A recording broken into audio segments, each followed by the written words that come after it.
विद्यार्थी मित्रांनो, ह्या शैक्षणिक साहित्याच्या द्वारे तुम्ही कोणत्या कोणत्या प्रकारचे म्हणजे कृती करता आणि काय काय तुम्हाला त्याच्यातून शिकता येते? आम्ही ह्या शैक्षणिक साहित्यावरून स्क्वेअर काढू शकतो, रेक्टँगलची पॅरिमीटर काढू शकतो, मल्टिप्लिकेशन करू शकतो, एरिया काढू शकतो आणि वेगवेगळ्या पद्धतींचे गणितीय मल्टिप्लिकेशन करू शकतो.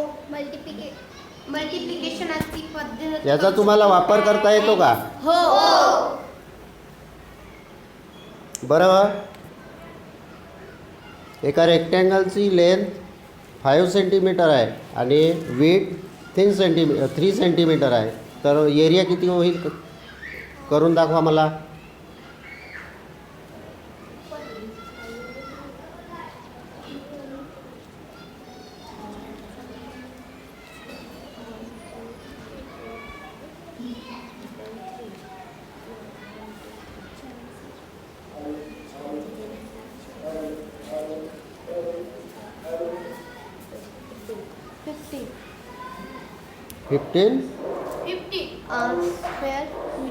Fifteen square metre.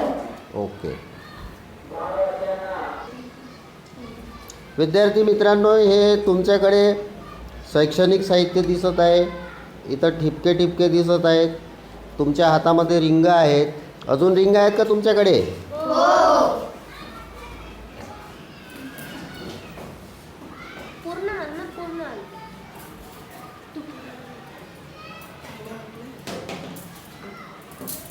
बरं, या रिंगांचा वापर तुम्ही कसं काय करता? आम्ही याला असं फेकतो. इथं युनिटसाठी लाल रंगाचा वापर केलेला आहे. तर इथं लाल रंगाचे 4 आहेत. मग ब्लॅकबोर्डवर एक जण लिहितो. आपल्याला बेरीज करायची आहे तर बेरीज करा, किंवा आपल्याला वजाबाकी करायची आहे तर वजाबाकी करा. आणि हिरव्या रंगात टेन्स आहे, म्हणजे दशक आहे, तर इथं दशक 2 आहे. इथं 100 1 आहे, शतक 1 आहे. 1000 किती आहेत? 2 आहेत 1000. आणि लॅक्स आहे 2 लॅक्स, 3 लॅक्स आहेत. आता करोड आहे, एकच आहे करोड, कारण की हे कटलेलं आहे ना इथं, म्हणून त्याला एकच म्हणायचं. मग ते एक जणी ब्लॅकबोर्डवर लिहिणार.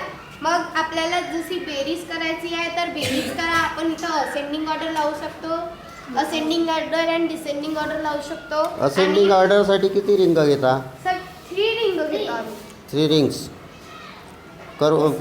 करून दाखवा कशा पद्धतीने घेता.